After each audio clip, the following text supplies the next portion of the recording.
Today, we're going to discuss why the red poppy is such a symbol of Veterans Day, Memorial Day, and why we're making them to celebrate our veterans today. I'm going to read the book, The Poppy Lady, which was written by Barbara Elizabeth Walsh, and it is about Moyna Bell Michael and her tribute to the veterans. And this author, Barbara Elizabeth Walsh, is actually related to the Poppy Lady. This was her granddaughter, I believe. So we're going to find out exactly what the history is of that. You can see this beautiful, beautiful, beautiful tributes in here. The illustrations are beautiful. March 1917. German U-boats had sunk another American ship and the nation was outraged. Would the president call for war? Would Congress agree? Moyna Bell Michael prayed out.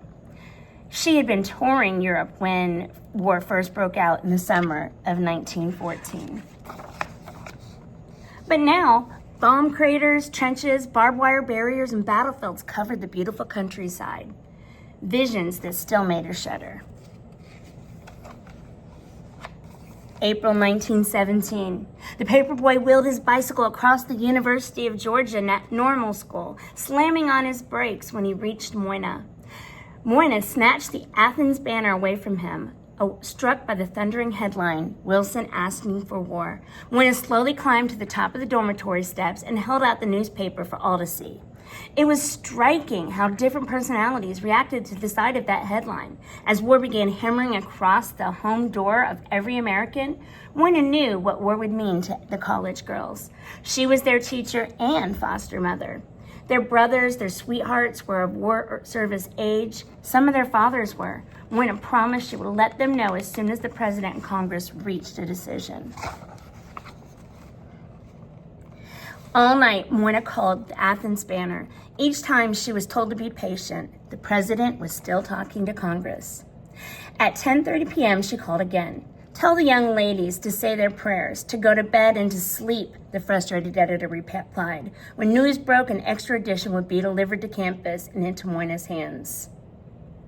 Before dawn, the edition finally arrived. Moyna read Wilson's inspiring plea to defend democracy, defend the rights of small nations, defend the freedoms of the seas.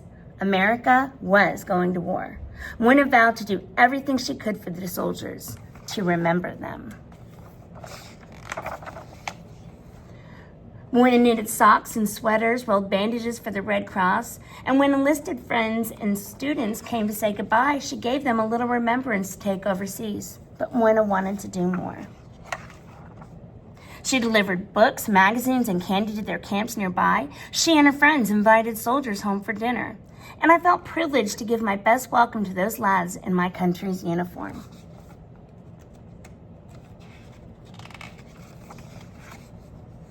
And when it was time for them to leave, Moyna went to the train station to see them off.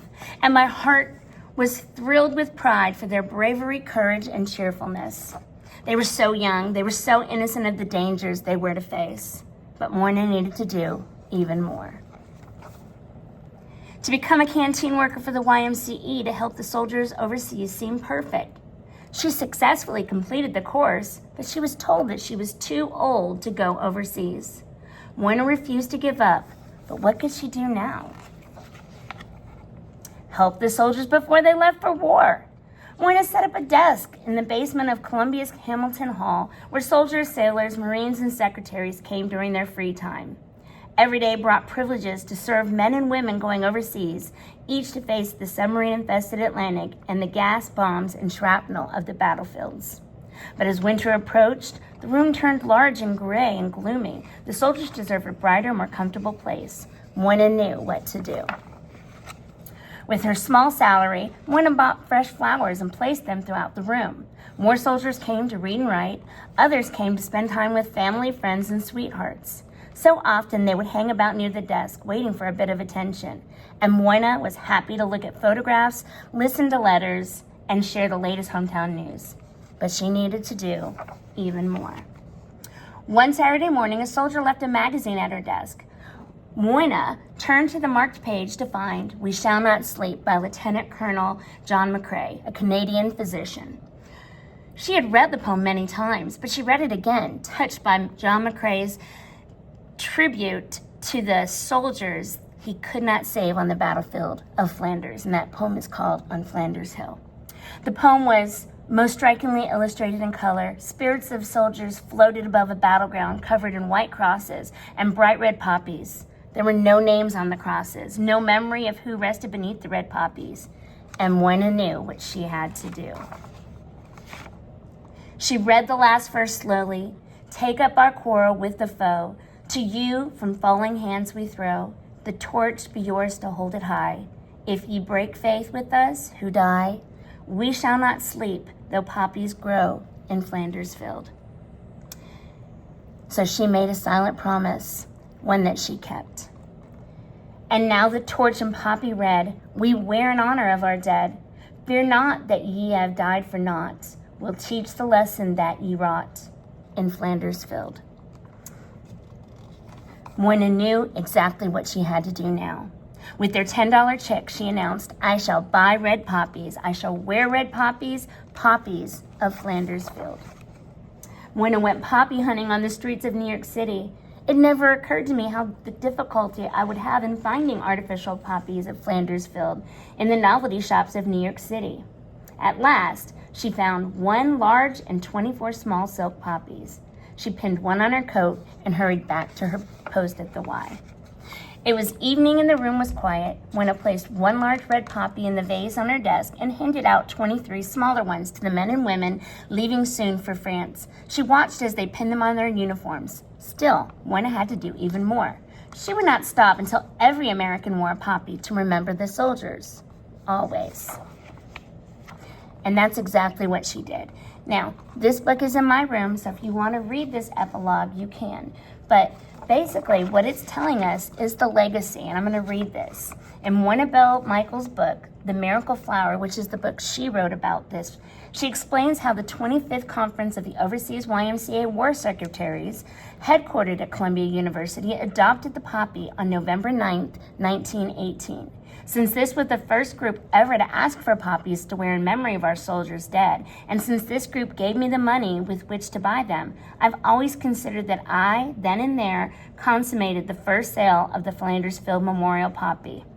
A month later, Moyna signed a contract with Lee Kidrick, a designer in New York City, to introduce the poppy on a national scale.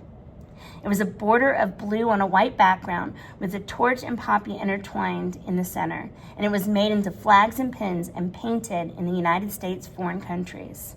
And so that is how the poppy became a symbol to honor our dead. Now, we are making poppies to not just honor those who gave the ultimate sacrifice on Veterans Day, or actually, we also wear them on Memorial Day for those soldiers, but also those brave men and women who chose to serve and perhaps give that ultimate sacrifice. So we're going to make our poppies and we're going to display them proudly around the cafeteria.